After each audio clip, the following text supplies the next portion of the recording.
सगारो news network में खबरुनि जो सिलसिलो जारी आहे। ख़बर ॾींदा हलूं लाड़काणे खां त सॼे मुल्क जियां लाड़काणे में भी 14 अगस्त जोश ऐं जज़्बे सां मल्हाई वई।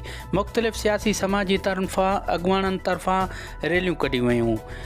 GDA तरफ़ां कोट ताराब खान अब्बासीअ खां मौज़म अली खान अब्बासीअ जी अॻुवाणीअ में शानदार रैली कढी वई, जेका शहर जे मुख़्तलिफ़ रोडनि रस्तनि खां थींदी प्रेस क्लब पहुती। रैलीअ खे खिताब कंदे मौज़म खान अब्बासीअ चयो त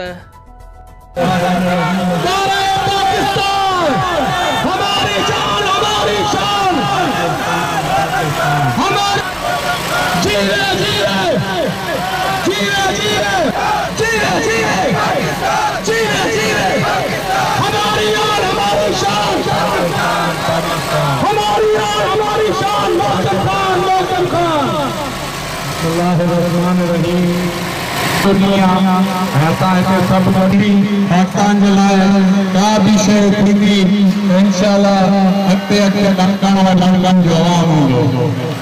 मां तव्हां भाइरनि खे इहो आग्रह कयां थो त अॼु हे ॾींहुं असां इंडिपेंडेंस जो इंशाल्लाह यकीन ॼाणो त जीअं असांजो पाकिस्तान आज़ाद थियो हो हिन मुल्क जे लाइ हिन अवाम जे लाइ इंशाल्लाह तमाम जल्द ये जिद में जेके वेठल माफिया है तो इंशाल्लाह इन्हनि खां बि आज़ाद थींदा इंशाल्लाह।